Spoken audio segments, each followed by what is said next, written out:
Oh dear. Hello everyone and welcome to the All Blacks Edition episode 12. Wow, we're racking up now. Hi, I'm Paul, the guy behind DrivingMaul, your best place for rugby predictions and opinion. And thank you for joining us. And we're going to be talking about all things All Blacks tonight. Drop comments in the live chat, on Periscope, which were Facebook or YouTube as well, and we will also answer those. If you're on YouTube, we'll answer the best ones actually. If you're on YouTube, then you definitely want something to be answered, obviously rugby related, then hit the old $sign and we will definitely talk about it. Otherwise, we'll just take the best ones. Joining me this evening, I have two guests. Wow. Yes, the Football World Cup is over, so hopefully we will be getting some people back from their hiatus. And welcome, Herman. How are you doing, sir? And yep, and his internet connection is as reliable as ever. Tell me about my internet connection. Oh dear, this could be a long show, folks. Yeah. And also Ashwin as well. How are you doing, sir? I'm good. I've just come back from a real entertaining meeting, which probably parallels the Blues board meetings. Oh, yeah, but that's cricket, so unfortunately you can't. I'll have to do another podcast for that one. Yeah, I'm not sure. So what can we call that one? There's already the long leg podcast, so we can't use that. What's the equivalent of DrivingMaul in cricket? Do you think? The rolling ball. The rolling ball. Yeah, the rolling ball podcast. That would be the other one. Yeah, underarm. I know we just talk about it as Australian versus Australia. Now we've lost Herman entirely, which means all my labels are all over the shop. So hopefully he comes back. I'll just turn our name labels off. Most of you will know who we are by now, and our Twitter handles and stuff. So we'll drop those off. So kicking off then, let's talk about some re-signings. Both Ardy Sevilla and Geordie Barrett have recommitted to the All Blacks. So that's good. All good news, isn't it, guys? Yes, obviously.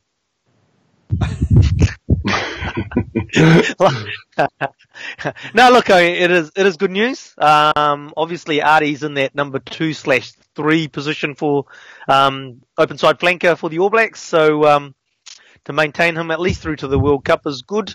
Obviously, we'd like to see him sign up for more. I think Geordie's position with the 1-year contract, my take on it is that basically he knows that he goes through the World Cup, he performs at the World Cup, he gets a damn sight better offer than what he's getting at the moment from the All Blacks. Wow, and there we go. There's a good 15 minutes of discussion that Ashwin has decided to rattle off in 10 seconds. Go on. Set. I thought you might be learning a thing or two, having done like 100 shows by now. But no, I'd have rattled it all off, and rather than thinking point at a time, give both sides the argument. No. Just there we go, bang. It's all done. I mean, Out there. So that's it, guys. Show's over. Thanks for joining us. It's been great. I need my sleep. You know that. I talked to you about that. Oh, dearie me. So all I said was, it's good they've signed, and you go on just, piece by piece.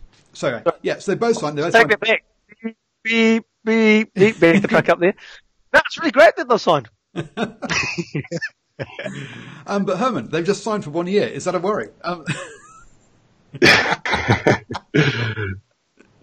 Yes, it is a worry, but we already know about that, don't we? But we can, of course, talk a little bit more about it. We can talk more. So, yeah, I mean, they're two very different cases, aren't they? So we've got signing for 1 year. We've got Ardy Sevilla, who's now he's 25 or 24, I think he is at the moment. So he's still got a good 6-8 years, sort of 8 years, 10 years left in him. Potentially 8 years at international level at least, but he is stuck in that number 2 or that bench role. But he's a nailed on squad player, though, isn't he? He's going to be picking up jerseys. But is that enough for him? Do you think? But don't you? I mean, Paul. You go, Herman. Don't you reckon that? I think because no one knows exactly what Super Rugby is going to look like after 2020. And I think you're going to find very few players committing to long contracts now. They're going to wait and see because they're pretty much holding all the aces on their hands too, especially the good players. So they are just going to sit and wait and see who gives them the biggest offer with the biggest move. Because we don't know exactly what's going to happen with Super Rugby and Sandstar after 2020. I'd just like to say that's why we have Herman on the show, because of all the stuff that I've read about Geordie and Artie signing up. Nobody has raised the point that we don't know what Super Rugby is going to look after 2020. And that will be a factor, absolutely. Hey, if there's no South Africa, the dollars go down, the money's not around, who knows what contracts are going to look like? I guess so. I hadn't thought about it. Personally, I hadn't actually considered that was going to be an issue. I just realised I've got a glare from one of my lamps. I'm going to just alter. Nope, it's not that lamp. It's the other lamp. There we go. The one that I haven't moved prior to the show. Well, issues all over the place tonight. It's all over the place, as you say. Paul is all over the place tonight. So the okay, you think that's an issue? I guess that could alter the level of cash, but most of the cash comes from the All Blacks anyway, and so and then it sort of trickles down from there. So I wouldn't have thought that the level of or the amount of money they'd receive would change greatly, or the amount of money that the New Zealand has to spend on the players, will change greatly depending on the Super Rugby piece. If the Paul, I have to contradict you because All Blacks, NCR still have money in the bank, so they go for another like 2020, 2023. But if they do that, they will empty their bank. They have to, as soon as there any going down in the income for the new deal, and especially for Super Rugby, going to have to adjust everything for that. Because there's no way New Zealand Rugby going to risk to go bankrupt. They're not even close to get bankruptcy, but have bad economy again. They've been through that already. They're never going to go back there again, I think. Yeah. Yeah, no, I agree. So it's interesting that's. I do think it is, as you say, about the level of contracts they're going to get, and I think they're very different cases. I think Artie is probably in that kind of same place that sort of a Aaron Cruden, Sopoaga kind of person who's sort of part of the setup, but can see that they're not going to quite make that number one role, and therefore they're vulnerable to other people coming through and knocking them out of the squad. And so I think Artie's taken the 1 year piece to look at options in Europe, essentially after that. I don't think so. He's way too young to be going to Japan, but I think he's kind of the right sort of age to obviously he could go to Europe, and along the sort of the Piatau kind of level, get paid extremely well, and set himself up for life very comfortably. Geordie, however, a totally different case, though, isn't he? He's not holding out for Europe. He's just holding out for not wanting a 5-year deal as a up-and-comer, and wants a 5-year deal as a Rugby World Cup winner, or a 4-year deal as a Rugby World Cup winner, where the money, as you say, the money next year, he'll be worth a lot more. Absolutely. And yeah, just on the Artie front, the thing is that, I think we've got, he's number 2 or even number 3 as the open side flanker. And the reality is that there's got to be another crop of open sides coming through very shortly. And there's going to be that competition and pressure on for those 2 and 3 spots. I think Sam Cane's nailed that starting jersey for a long time. And he's proven or disproved a lot of non-believers. If I've got that round the right way, but you know what I mean. He's nailed that. Yeah. The naysayers. And really that it's the 2 and 3 that's going to be up for competition for new guys coming through. So I think, that's why another reason for Artie 1-year deal's correct. After the World Cup, he then looks at where am I in the pecking order? Is there some young young Turk that's going to come up, usurp me? And Julian can go and help him get a big dollar deal in France somewhere. I never saw Artie as being as challenging Sam Cane. I've have said before that Sam Cane to me is the next All Blacks captain. after Kieran Reid. So if you it's in that position that I think he is in, that I don't think Ardie was ever going to usurp him and become the number 1-7. So which was why when I saw him playing 8 quite a bit last season, I thought that he was trying to make that move to 8 and maybe look in that make himself that kind of bench role where you can fit in any of the 3 back row positions. But utility. We've not the utility piece, but we've not, or even specialising in 8, but we've not seen him play 8 this season at all. Nope. He's had a couple of breaks with injury too, hasn't he? I mean, like obviously the latest one while he was in All Blacks camp, getting that high ankle sprain. And I believe he did have an injury that kept him out for a bit earlier in the season as well. So, he's spent a bit of time off the field, which obviously if he was going to move around that back row position, hasn't really helped him in that regard too. And the fact that when was he going to get the opportunity? Because when you look at that back row for the Hurricanes, are they really ever going to not have Brad Shields at the, in that back 3 sort of thing? So yeah, but Shields sits in 6, doesn't he? He's a 6. He's not an 8. And they did have. He's English, so Paul know about him. It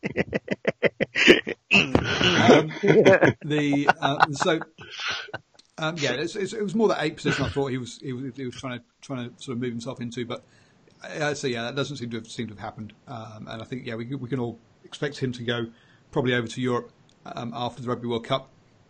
Whereas Geordie, we expect him to be around for at least the next World Cup cycle.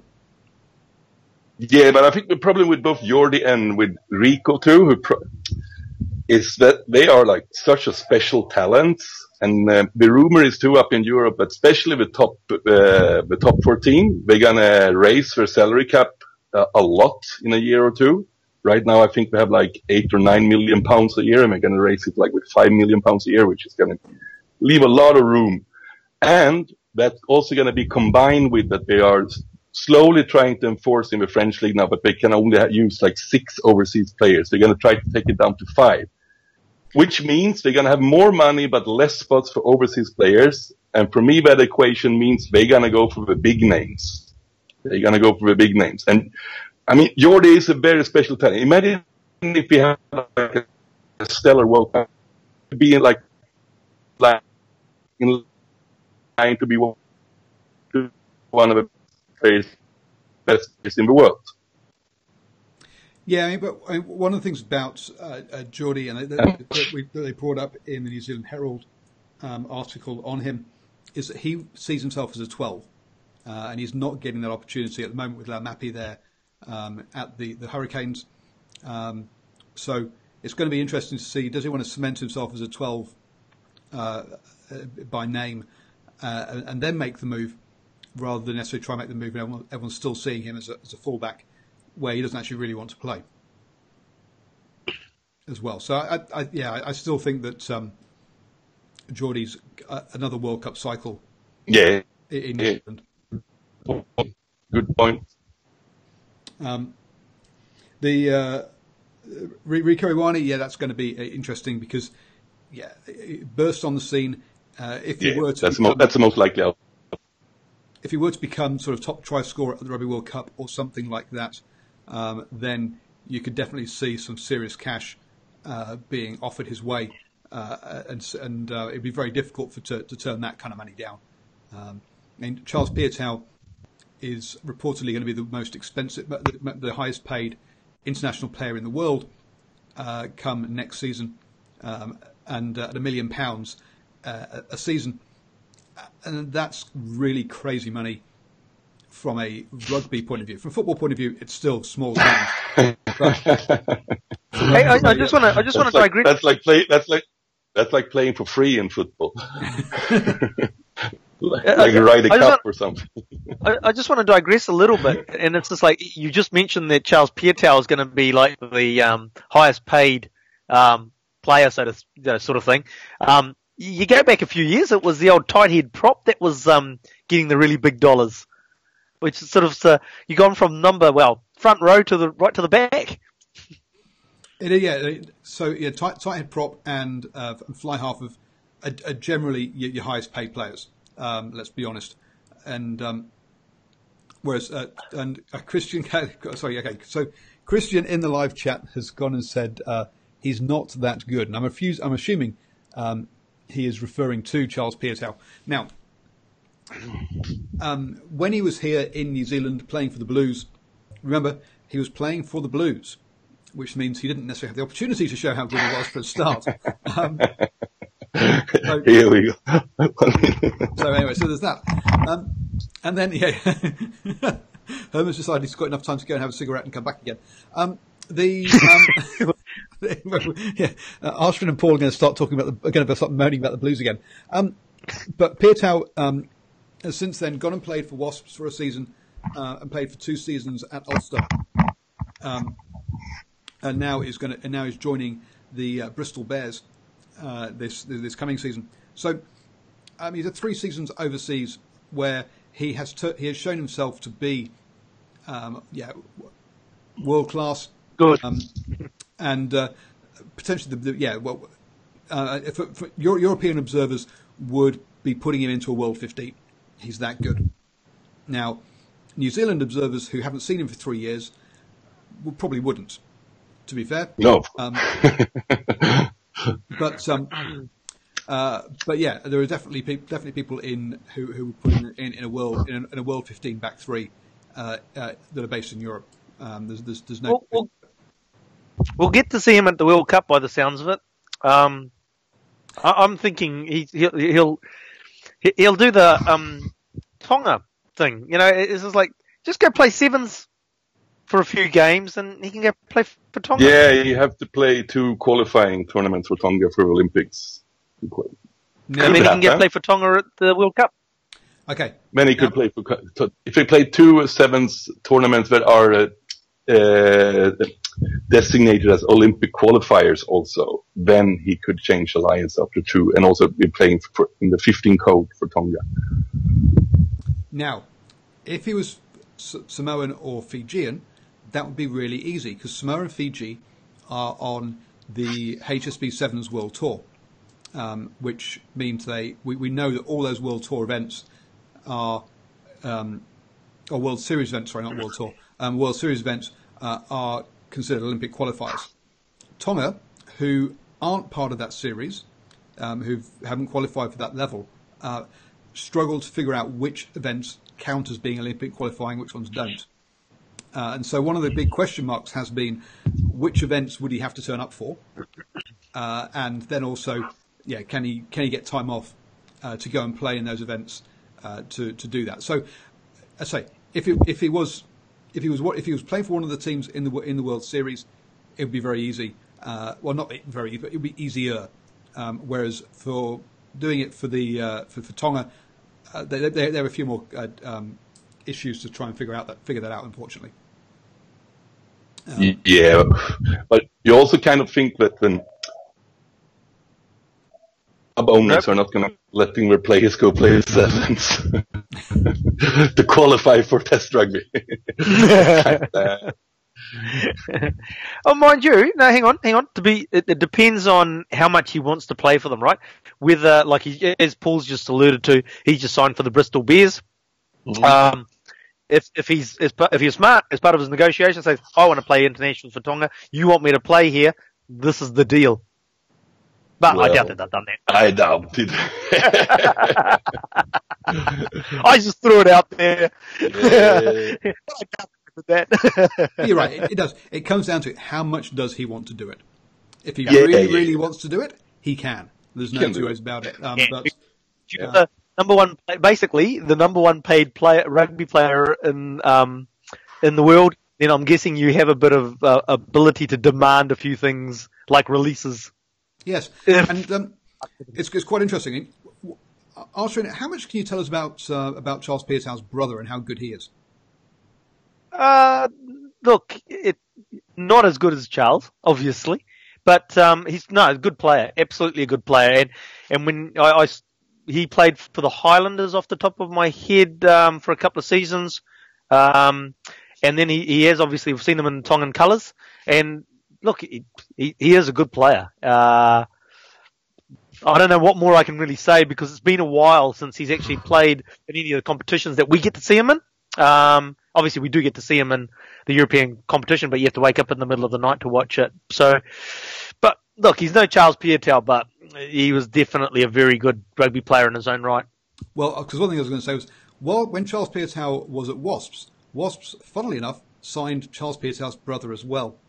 Now, not that I'm saying that that his brother didn't deserve to be on the team. Yeah. However, but there was sway. Somehow, a player who's since become the most expensive player in the world. Again, part of his negotiation might have been, why don't you give my brother a chance? Because, funny enough, Charles' brother left at the same time that Charles did when Charles went to. So the other thing on that front is that, if you're signing up Charles Piutau, you're paying top dollar for him. You want to get the best performance out of him. If having a family member with him is going to make him happier, it's going to come through in his performances on the field as well. And if you're not having to throw stupid amounts of cash at his brother, it's a no-brainer to sign him up, isn't it? Because as I alluded to before, he's not a bad player. To have him in your backup squad or even in starting 15 is not something that's a big ask. It's not something that you'd say, oh, we don't want him on the wing. Well, yeah, it was kind of amusing how he went back to Japan and didn't re-sign for Wasps when Charles Piutau moved off to Ulster after his 1-year deal. So, yes, that was all kind of fun and games. And talking about players that might go overseas or that sort of aren't getting a look in, maybe to the All Blacks, is that I had a quick look at the top try scorers in Super Rugby, and number one being Naravoro. Obviously, he isn't available for the All Blacks, but as he plays for the he's Fijian, but I think he's Wallabies qualified, isn't he? Yes. So he's on 15 tries. On 14 tries is Ben Lam, and also George Bridge. So two guys. Now, one thing to remember to point out here is that the record for number of tries in a Super Rugby season was set by Joe Roth back in 1997 at 15 tries. Rico Gear equalled that in 2005, and Laumapi equalled that again last year in 2017. So if Naravoro scores against the Highlanders, or if Ben Lam and George Bridge pick up a couple before the end of the season, they will break the record for number of tries in a Super Rugby season. But isn't it a bit strange that the two top try scorers in New Zealand aren't even part of the All Blacks squad? No, because there's better players ahead of them. But how can those players be better if they're not scoring? If they've scored less tries? Because we play for a shit team called the Blues. Hey, that language. Yeah. There's no need to talk about the Blues like that. No, look, I mean, many comments in the papers today in terms of, at the end of the day, George Bridge just has to catch it and dot it down over the white line because the overlap's been created. I think he's a better player than that, but there is an element of that, obviously, and the fact is that the what is done in and around the field as opposed to just at the end of a chain of a very well-oiled backline. I reckon Bridge got to have a good chance breaking that record with 3 more home games, most likely. No, they're going to get beaten by the Sharks this weekend, mate. I mean, I'm going for the Sharks. Everybody without an eye patch is going for the Sharks.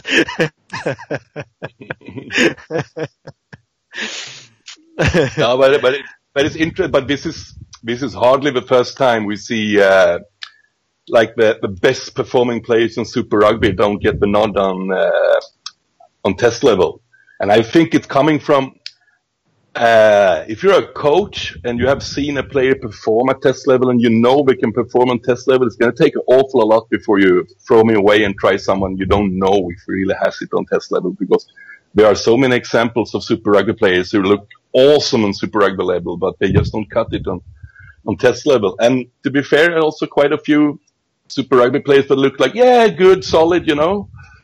But then all of a sudden, when it comes test level, they step it up. So, but how do Lamb and Bridge? We don't know yet. Maybe they can step it up too, but so far, maybe not. Bridge will get his chance, I reckon, at some stage through some sort of injury or something like that, or whether they take him away on the end of year tour and gets a chance there. But he will get his chance at some stage, and that's where you say, will he step up, take that opportunity? And we'll find out then. But, you've seen a lot of players that have looked good one year. It's backing up that second year. And I think if you want to dislodge a incumbent All Black, you really do have to show that you've got more than one season. So unless you're something special and there's a gap in the All Blacks, you're going to wait your time. Like Shannon Frizzell. Oh, yeah. Yeah. Yeah. So what are you saying, Ash? Again, what are you saying again? Yeah. I'm exiting things right now. But look, let's be honest. There is the All Blacks coaches look for certain things. If they spot it, they'll pick them. And Frizzell's a great example like that. Richard Mo'unga is another example in the other way. Is that I think the All Blacks coaches have seen something in him and gone, he's not what we want. I think there's also a certain element of, in New Zealand, in particular, I think you get spotted at the under-20s level or before, and they've already made a certain decision on some players. I mean, Geordie Barrett was going to become an All Black about 2 or 3 seasons before he actually became an All Black. There was no two ways about it. He was on the radar. He was being followed. There were several Super Rugby teams trying to sign him after his performances for Canterbury. So there was no two ways. That's where he was going. George Bridge, a guy who's played for the under-20s back in 2015, obviously played in Canterbury and started with the Crusaders last year, got 8 appearances. So 8 appearances, 40 points last year, which is that's 8 tries. So try a game, which is not bad at all at this level, and yet there's been little to no talk of him from the All Blacks camp. Clearly, I think they've already made their decision on him. A bit like a James Lowe. I really can't see how has James Lowe never been capped for the All Blacks. I thought he was a wonderful player for the Chiefs, and the way he links up with Damon McKenzie. It was magic. It was magic many times. And if you're going to have, and apparently he's ripping it up there up in the north, isn't he? No, he isn't actually. He's been doing good. He's not a given starter in Leinster. He's not, but he's very, very loved by all the Leinster fans and so on. He settled very well in the squad, but he's not a star in the team. Far from. Wow. Because I read something. Admittedly, it was probably back at the beginning of the year that I read it that he was going well. So yeah, interesting. No, not bad, but to say he's cruising up there and dominating like a Kiwi coming up from the pill around, showing those boys how to do it. That's not true. No, yeah, he's. Yeah. But the Leinster's biggest complaint about him has been his defense, and he's been working. I think that I probably guess with Ben Lamb and Bridge too. We don't really know what they can do on the defense. They don't get stressed out. Yeah, whilst we're talking here about thinking, George Bridge will get his opportunity. We're not thinking the same sort of things about Ben Lamb. I don't think. Again, Ben Lamb has been through the sevens setup. Trying to quick check it whether he was an under-20s player as well. No, he wasn't. But he's 27 now. So pretty long in the tooth. A bit for an All Blacks debutant. Yeah, long in the tooth. I can't see it. Ben Lamb. I can't see him getting an opportunity. Good Super Rugby player. But I can't see him. What he wants to do is get himself noticed overseas and go get himself big contracts, because I can't see him ever playing for the All Blacks. he's going to be too old come 27, 5 years' time come the next World, because he's not going to make it to this World Rugby World Cup. What I would like to add about Ben Lamb too, it seems like his form, when Hurricane stopped performing, his form went through the floor too.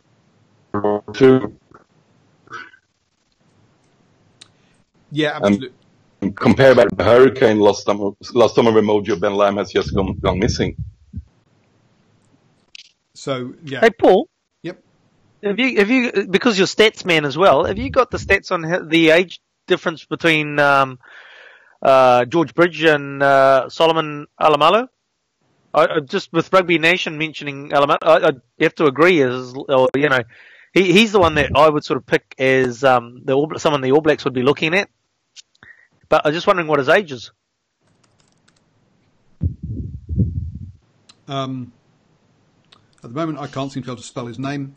But anyway, so there was another article actually that I picked up on in stuff, talking about players like Solomon Alomalo, and so saying, right, who are the players that are 22? Solomon Alomalo. So yeah, he's okay. So he's definitely still in with a shout. I would suggest. Interestingly, he's from a Northland lad. Interestingly, not played, not got recognised at the under-20 level. So you've got to say, yeah, he seems to have either been a late developer or slipped through the cracks on that side of things. So maybe that's. He was in the Blues development team, like the under-20 Blues development team. So I think he will make it because he's one of the ones that Blues have let go. And two other players that have gone through that exact same process. Fekitoa, who obviously went on to be an All Black and is now at Toulon, and Naholo, who went down to the Highlanders, signed an overseas contract, and then suddenly got told, oh, by the way, we'd like to play for the All Blacks, and managed to get out of his overseas contract. And some halfback called Aaron Smith. He's an ex-Blues as well, is he? Oh, dearie me. Tavita Lee, too, isn't he? Yeah, but Tavita Lee hasn't really gone and got himself 50 All Black caps, or even 10. But no, there's a good. We talked about George Bridge, Ben Lamb. Now Solomon Alomalo, who's obviously playing very well. Another player at the Chiefs, Brad Webber, had an absolute stormer at the weekend and is keeping Triple T out of the team, not in the All Black squad. I mean, I thought Brad Webber was going to be that third scrum half. Do you think he's got grinning and nodding there? Oh no, I thought you were going to say third scrum half for the All Blacks or for the Chiefs? For the All Blacks. Yeah, look, I honestly thought with some of the injuries that Brad Webber has had, I thought, he's gone, right? But that display that he put on last week against the Canes was fantastic. He played awesome. It was a really good game, and I think he'd be back up in contention for sure. So I think he's playing himself back in. Bryn Hall, another one. But he doesn't seem to be able to hold down a Crusaders contract, a Crusaders starting jersey. So I'm not so sure about him. Rugby Nation coming on to that player as well. Rob Thompson is someone. No, sorry, you mentioned Bryn Hall so good. I was like, no. The reality is that Bryn Hall's look good behind the Crusaders pack. The Crusaders pack's going forward. His pass is just too slow out to. It's the fact that obviously that just gives bigger ups to Moanga. But also the fact that the pattern, the continuity that the Crusaders play with obviously help and probably disguise the speed of Bryn Hall's pass. Don't get me wrong, he's a good player, but he's not an All Black. Rob Thompson, though, is someone who a lot of people are saying has got All Black qualities. Another one that Rugby Nation has mentioned in the chat there. A lot of people have been saying he's the best centre in Super Rugby for the past couple of months. Another guy who's at the back of the queue there, because we've got Crotty, Sonnyville Williams, Anson Leonard Brown, Jack Goodhue, Laumapi. We've been talking about Arso. Arso's been name dropped as proctor by the All Blacks. I'm not sure if they've actually name dropped Thompson or not.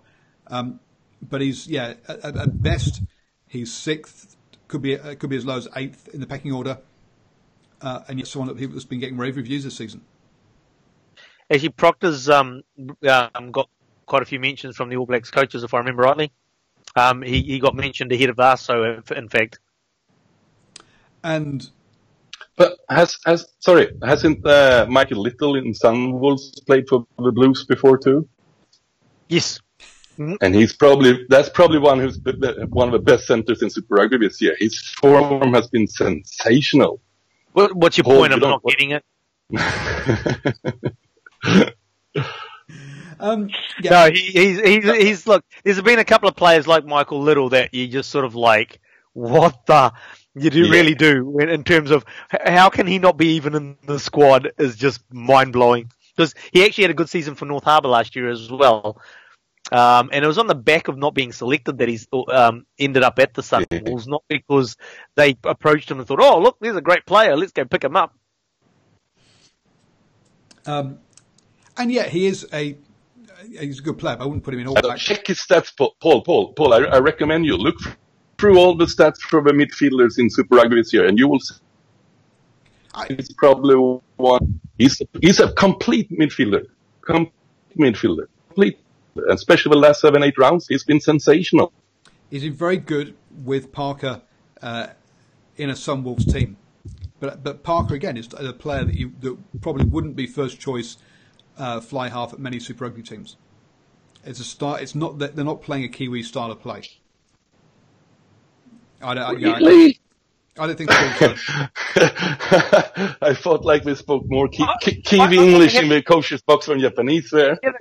We're sort of steering away from the All Blacks a little, but I have to say I'm absolutely gobsmacked and surprised that no Kiwi Super Rugby team picked up Michael Little. Michael Little is a class footballer. I'm not saying he's an All Black. I'm not, but he's definitely worthy of a Super Rugby, New Zealand Super Rugby franchise jersey. Yeah, he's been playing very well. And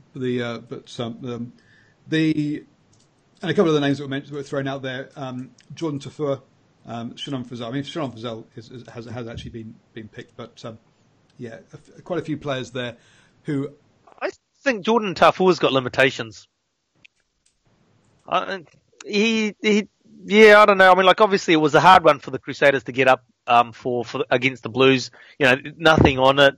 But he didn't have a good game against Akira Ioane, and I actually thought, even in a team that got beat by 50, Akira Ioane outshone Jordan Tafur in the game. But as I said, hard to get yourself up for a game which doesn't mean a hell of a lot, isn't it? There is that. And Kiri's perhaps another one you can mention actually that should be getting more recognition. And again, we've said that it's his headspace that the All Blacks are trying to sort out first before they actually select him. But hasn't he looked like a tiny bit more control after his last All Black camp when he was there training with the team for 3 weeks? Hasn't Akira? I think he looked like a little bit. Seen some improvements in the last 3 games or 2 games. I agree with you, Herman. I think watching him, obviously, I think there were some improvements in his game. But in saying that, if he doesn't end up going on the end of year tour with a black jersey, then it's going to be a hard struggle for him to ever get a black jersey, tell you the truth. He should try his Japan options instead then. Yeah, and go join Michael Little and Hayden Parker. No, Hayden Parker is not eligible for Japan. Eligible, yeah. So we'll have to rename it DrivingMaul, the Japanese edition. Rugby Nation makes a good point. Should Little come back and play for the Chiefs with Johnny Faiule and Charlie Naitai both leaving? There's going to be some recruitment needed at the Chiefs for next season. But I think both Parker and Little got to be like prime targets for pretty much all New Zealand Super Rugby teams. And the Blues would be plain stupid if we didn't try to get them both. What's your point? We know the plain. Do you know my point already? so what are we going to see is Hayden Parlers and the Chiefs, and the Blues not going to get any of them. That's what we're going to get. It'd be a nice. In saying that, it'd be a nice touch for Michael Little to end up at the Chiefs because I think actually I don't know. I could be wrong. Maybe Super Rugby had actually his father Walter had stopped playing before Super Rugby started. Can't remember. If he was still playing, he would have played for the Chiefs. That's Walter. Take a quick check. Walter did played for the Chiefs and also the Blues. Oh, that settles, man. There's hope. Walter Little played for the Blues? Walter was at the Chiefs from 96-99. Apparently he was at the Blues in 2000. As a Blues fan, that's when Blues were good too. They probably put him on the bench. Yeah. And he was a North Harbour boy. Was absolutely through him and Bunsey, the Brown brothers at the back with Glenn Osborne. Fantastic. Oh, sorry, we're digressing again.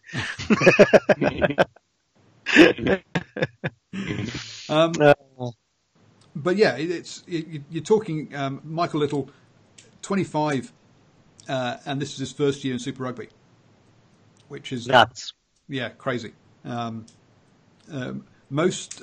be honest, most guys would have given up by this stage or gone overseas. To be honest, I guess he has gone overseas by going to Japan, but he's still down as North Harbour. So I think he's back for North Harbour during the Mitre 10 Cup. We'll see. No, he will be. But anyway, that's the All Blacks side of things, or the men's side of things at least. Time to move on to the ladies, and Alswin. The All Blacks women's. The All Blacks what? Sorry. The All Blacks women's. Women's, yes, they're the Black Ferns, the ladies' team or the women's team. And we've had the squad. I'll talk about the backs now. Finally. We've lost them. And we got this the squad that's been announced for the Australian games. Bit surprised to see Portia Woodman, Sarah Goss, and Kelly Brazier all sitting out and taking a rest. Yeah, I have to agree with that. I sort of think at a time when the women's game is actually going ahead in leaps and bounds, there's good interest in it. You want to build on that interest. We want to go and watch the best players playing, right? If we're watching the All Blacks and we're going to Eden Park, we want to watch the best players playing. If you're going to Carisbrook, showing my age. If you're going to Forsyth Bar, you're going to Westpac, you're going to AMI Stadium, wherever you're going to watch the All Blacks, you want to see the best team possible running out there that's available.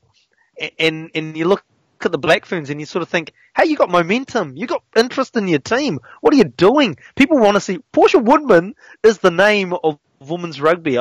Sorry to the other ladies that are in the team, but it's just like when Jonas, was playing. He was the big name in the All Blacks sort of thing. People want to go see Portia Woodman play. What are they doing? Give her a rest at the end of the year. Have they really played that much? I don't think so. I'm sorry, no. Well, the thing is, have the 15s played that much? No. Have the 7s? Yes, maybe. Now, yeah, but there were weak couple of day tournaments that are played every couple of months or every month. It's not that massive a commitment. Sorry, no. Are any of these players that didn't get picked or selected for the World Championship in Sevens this weekend? So those three are at the Rugby World Cup, Sevens Rugby World Cup in San Francisco. Yes, and they have decided that actually. That's right. And they've decided that their focus is the Tokyo Olympics next year, and so that is all they're preparing for. And they're deciding to skip the or not make themselves available for the 15s side of things. So well, then the problem is that they've got is then don't complain when people don't turn up to watch their games because the stars aren't there. The names that people know. They are the names. Stacey Wacker, Teresa Fitzpatrick, and Aliana Siali all at the last one. Aliana Siali is part of the wider squad, but the other two are are in San Francisco for the Sevens Rugby World Cup, and they have been selected for these games. So yes, it was definitely their choice to be rested ahead of not to be included in these two tests to play Australia. And with that, we have 1, 2, 3, 4, 5, 6, 7, 8 debutantes in the squad. Which so yeah, as we got to say, with those three stars missing, 8 debutants. This is a pretty there's definitely looking towards the future. Now, with last year being Women's Rugby World Cup year, I think it was last year. So yeah, it is the next Rugby World Cup final. Women's Rugby World Cup cycle is starting now, which is a surprise. So yeah, which is not. So we shouldn't say it's a surprise. They're starting these new players coming through. Inexperienced squad picked. Australia should be sort of going, "Ooh, here's an opportunity." And this is going to be the first ever time we've the first ever Southern Hemisphere professional internationals 15s women's game. Actually, I'm trying to think. I think Australia have also contracted their women's team as well. I know the women's sevens and the men's sevens. The sevens definitely are, and the women's sevens and the men's sevens in Australia both get paid the same as well. They have pay parity over there. With the women over there being Olympic gold medal holders, they're more famous than the men are. So they fully deserve the pay parity over there. At sevens level, not 15s. At sevens level, yes. I'm trying to remember. I thought I heard that the 15s have gone professional over there, just like it has over here. So it's going to be big. I believe they've got a competition. They've got like with like the NRC. Yep, they have. They've done they're a national competition now, which has started this year for the first time. And actually in New Zealand, Taranaki are going to be hosting a team in the Farah Palmer Cup this year, which they haven't done previously. So the Farah Palmer Cup is growing.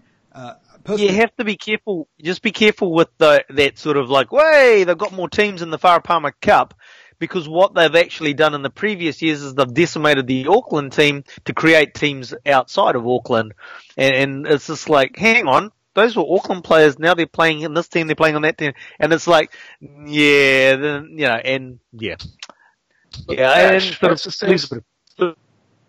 the same stupid thing that's going on in Super Rugby, isn't it? The other teams taking the Auckland ruining. Yeah, exactly, damn it, exactly. Yeah. No, but this is Auckland Rugby, isn't it? This is basically to create a competition effectively, as opposed to the fact that players just getting picked up, which I don't have an issue with professional rugby. That's what happens, but this is actually to create a competition. People on podcasts, I did air quotes for competition.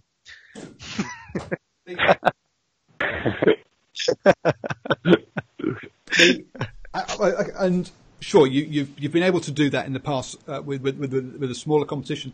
Personally, I think every Mitre 10 Cup province should be forced to have a female team, and that if they don't, they lose their Mitre 10 Cup standing. Christian, where am I going? I'm going to put more wood in the fire because it's cold here. That's where I keep going. I'm all for this, and so I will be trying to get myself press accreditation for that. So I've applied Taranaki Rugby Union. So if you're watching, please give me press accreditation. We'll talk about your team right here. Well, not here. From hashtag rugby chat thingy. That one. A couple of other things. Actually, I just realised how long we've been talking for. Jeez. A couple of other things on the Blackfern side. They've added 2 tests against France in November. So this has got to be the largest or the longest Blackfern's schedule in a season outside of Rugby World Cup. they're having a game of three halves, just like the All Blacks do prior to their June internationals. So they're going to have that prior to their two games against the Wallaroos.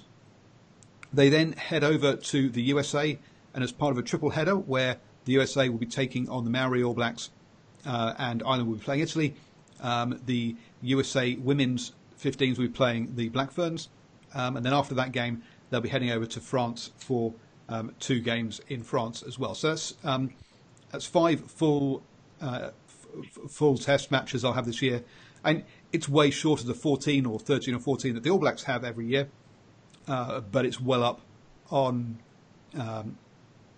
previous years. Not before this World, I mean, the Wallaroos, for example, relatively recently managed to go between Rugby World Cups without any international games. So 3 years of no games. So to now have 5 this year is a big step in the right direction. And it's good that they're having their 15th games against France because, or the Northern Hemisphere, because obviously France are involved in they have a Women's Six Nations competition, which means that the women's rugby teams in the Northern Hemisphere are actually getting quite strong because of their regular play that they have, and that's the only way you do get better is regular play. So, unfortunately, the Australian women's team isn't exactly strong, the 15 side that is, but up in the Northern Hemisphere it is strong. It's be good to see good competition for the Black Ferns. I think we're all starting. I mean, I'll be honest, I wasn't a big, I wouldn't say the fan's not the right word, but I didn't get excited about watching the Black Ferns play. But with the last World Cup and watching the quality has really increased. It's good quality rugby. I enjoy watching the games now. It has definitely stepped up big time. I totally agree. It was a big rise in quality over the last World Cup. And France are the current Six Nations champions for the women's competition as well. So, they're going, not only are they travelling up to Europe, but they're playing against the top side there.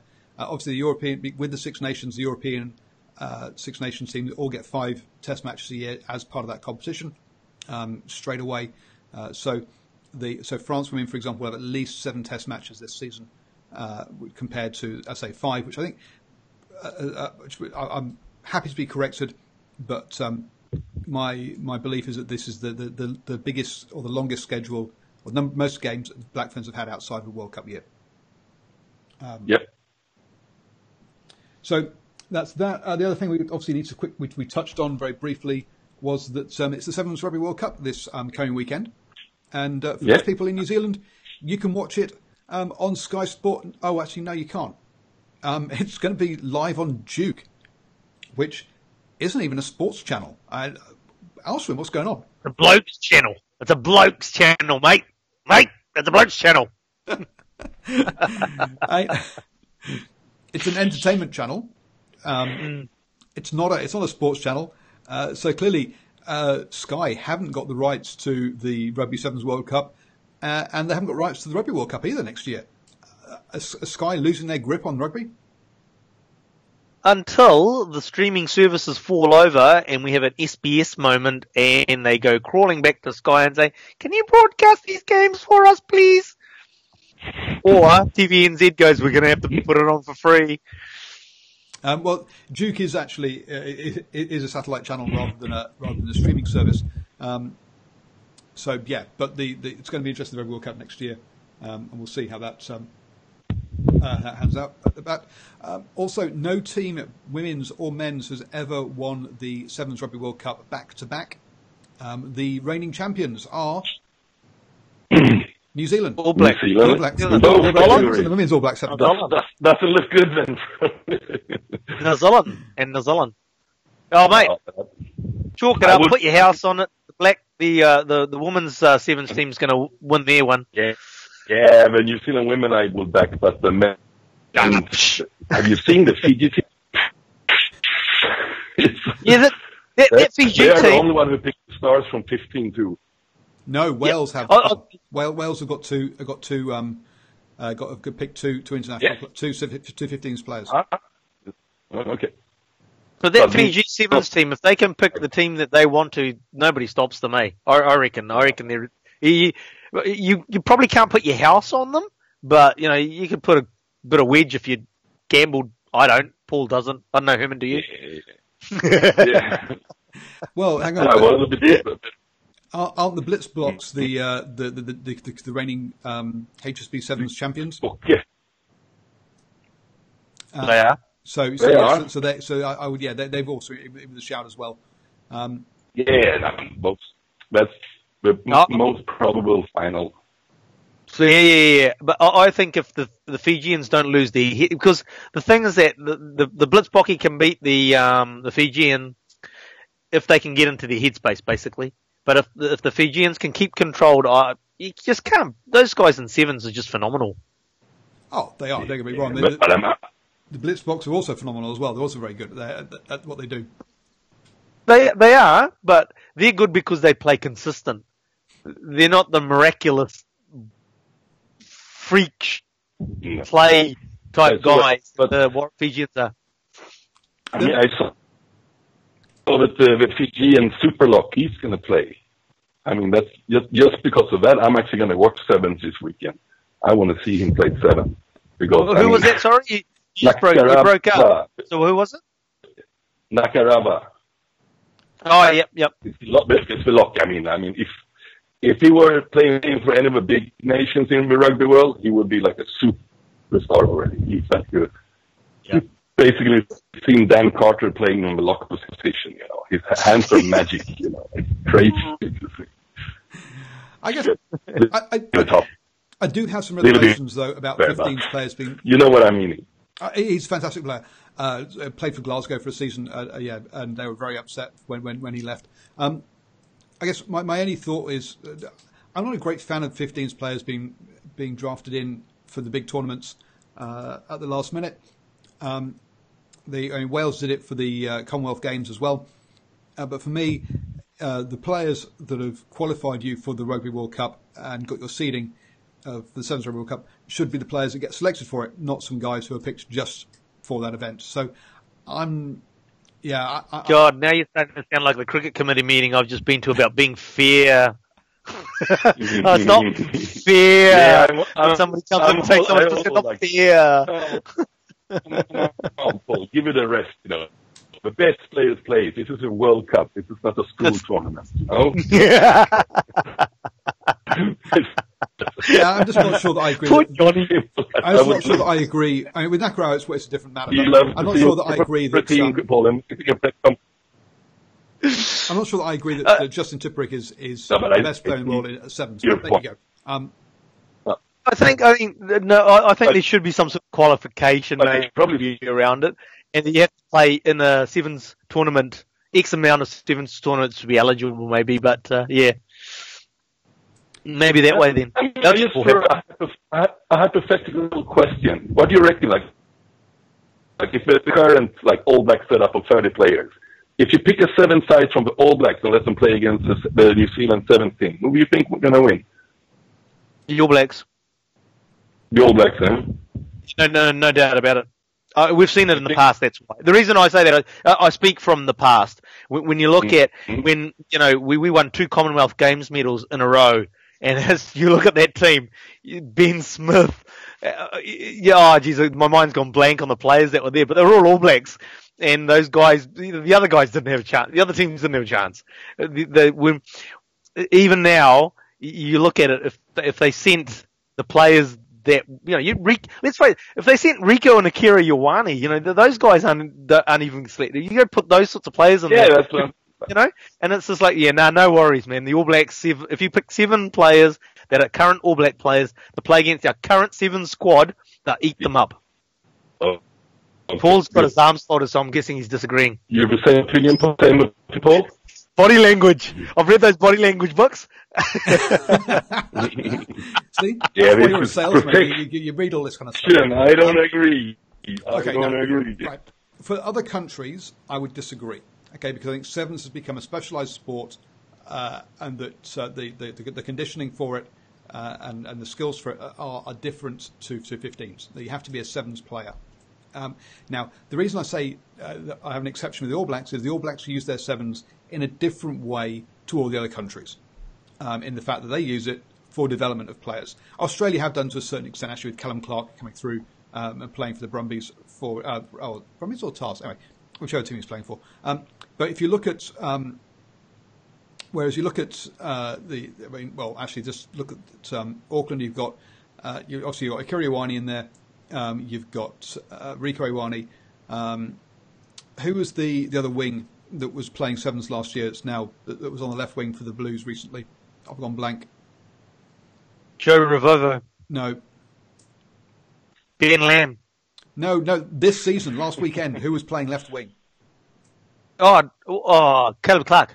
That's Caleb Clark. Yeah, Caleb Clark. Sorry, he was also playing sevens recently. So you've basically New Zealand uses its sevens team predominantly for development of players that then go on to Super Rugby.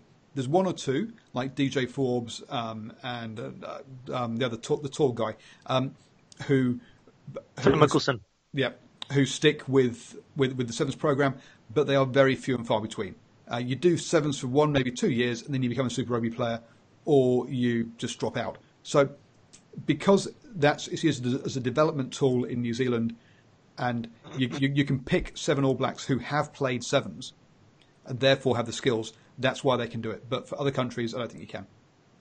How long you reckon this is going to be continued? Because there must come like to a critical point then where 7 just going to be too specialized for anyone just to jump in and outperform. But this is what I'm saying. New Zealand do. But New Zealand not going to accept because New Zealand lost their top position in the sevens rugby, and they don't like that. So they're for sure going to have a plan how to make New Zealand the number one in sevens rugby again. Yeah, but it's been a couple of years now since the New Zealand sevens have been at the top, so they don't seem to be that concerned about it. You got to remember the entirety of New Zealand rugby or New Zealand men's rugby is all about having a successful All Blacks. I know. That's all that matters. The sevens program doesn't matter apart from providing players for the All Blacks to be successful. That's all that matters. And nothing else matters. But don't you reckon the sevens being Olympics going to change this long term? Because Olympic gold is a pretty big deal even in New Zealand.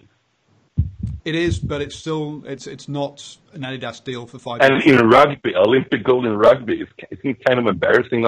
It's our sport, New Zealand sport, but again, it's all about sponsorship and the All Blacks brand. That's all that matters. That's where all the money comes from, and therefore the sevens program is about supporting the All Blacks 15s team, and that's not it's not actually an end in itself. Actually, put it this way, Herman. Put it this way. Most people, I mean, myself personally as well, and we found it quite funny that both the the New Zealand women's and the men's sevens teams fell in the Olympics at the gold medal. Well, the men didn't even make it to the gold medal, but didn't succeed because it's just like it was such a build up about it and the like. And the reality is that the fans in this country, in particular, hey, look, there's an expectation that you'll go there and pick up a gold medal, but we didn't. Do we care? No. If we lose the World Cup next year, do we care? Hell yes. And there'll be talk about spitting on horses and stuff like that. And that sort of stuff goes on if we don't win the World Cup next year. We don't win a gold medal at Olympics for sevens. Yeah, there's a bit of angst about, but nothing major. It might change in the future, but currently it's the scenario. There was a tweet that went around about the England football team. So that basically, when the England football team play, the amount of domestic abuse goes up. When the English football team lose, the amount of domestic abuse goes up even more. And that's something that happens in New Zealand around the All Blacks. Having talked to a nurse in a hospital, so she says, it's a well-known fact that the domestic abuse and their admittances into hospital after an All Blacks loss significantly rises, and that is and that tells you in a bad way, but that the All Blacks matter. You'll never hear about sevens. It's crazy. It's wrong. We need it to stop. Domestic abuse is wrong. No, etc. But it gives you an idea as to. It shows you how much it is part of the national. How much the All Blacks winning means. I never understood that though, eh? Like, this is no, the All Blacks have lost, I'll go beat up my wife. It's like, you scratch your head. Well, what's going through your head? Yeah. But anyway, that's a totally different podcast. It's wrong. If you're watching this and you are in a domestic abuse situation, get out and get help, please. You're not the problem. He is. Anyway, but she is, or she is. But let's be honest, it is generally in one direction. It's much more prevalent one way than the other. But yeah, I mean, just like football is to England, to say the All Blacks are to here, the Sevens will never be that. So back to rugby, just going to Christian's Sevens team, a dark horse. The USA, absolutely. Right, always. They're at home. Always. They've won a couple of. I mean, if you look, any team that's won a HSBC Sevens series, so you're looking at obviously. Your Blitzboks and Fiji are top. You've then got the New Zealand, Australia, England are in there. Yep. Step down from there, you've got your Kenyas. Scotland won one recently. The USA, Canada, Scotland. Canada. You've got Argentina's been playing better. I'm trying to think who else has picked. I mean, Samoa. There's any of the top 8 could win this. Definitely, it's possible. Yeah. There's a lot of factors that come into a sevens tournament as well. Is that it's we talk about form on the day, and so in the sevens situations is form in a tournament, and you could have, like we've talked about, the Blitzboki and the Fijians as being the favourites, but if they're off their game in the tournament, they can easily not even make it to the semi-finals. Oh, not only that, because they structure we play the Sevens World Cup, which I'm actually a fan of. They play it completely different how we play the Sevens Tour and the Olympics. They play knockout rugby from the first round. So if you lose one game, you're out. It's a holiday. It's a beautiful holiday. I was surprised to hear that. I wasn't aware of that until obviously you keep hearing it and sort of saying it's a knockout game from game one. It's just like, what? There's no pools. What do you mean? No. Yeah. I think it's a great idea to make a difference between the World Cup and the rest of the tour and also the Olympics. Yeah. Like an old flavor. So, but it's a bit of a strange setup. So there's 24 teams. So 16 teams. So the top 8 get a bye in round 1, and the 9th down to 24th play each other, and then they play the top 8. Now that means the top 8. When in that second round, the lesser teams have already had to play a game. They're going to be more knackered against fresh, better teams. I don't think that's fair.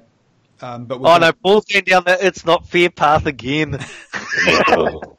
Sport's supposed to be an equal contest between two teams, and I don't think that's what this is going to be. So you're going to see the top 8 pretty much get through. You can easily flip that argument. You can easily flip that argument and say that the teams that you actually get to play one warm-up game, and these guys have to come in cold. We're not going to be ready. The other teams already play one. Rugby, blah blah blah. You can choose your own set of excuses right away. Well, we'll see how it pans out. But I expect the top 8 all to go through to the quarterfinals, and I think that pretty much any of those could go on and win it. But as you say, with ones that are with favourites over others. Anyway, boys, thank you very much. It has been an absolute pleasure as always. We'll be back tomorrow with previewing the quarterfinals. I've got Shane on, and anyone else who fancies popping on. We'll see who else. But the release, Shane and I, maybe Herman, and I think Archie, you're having tomorrow night off. So at 8 p.m. So previewing those ones, we'll hopefully have the most of the teams listed by then. It's an exciting format, though. we've moved on from the format. We've run out of time. I disagree with the format. You agree with it. We'll come back to that another time. Potato. Let's call the whole thing off.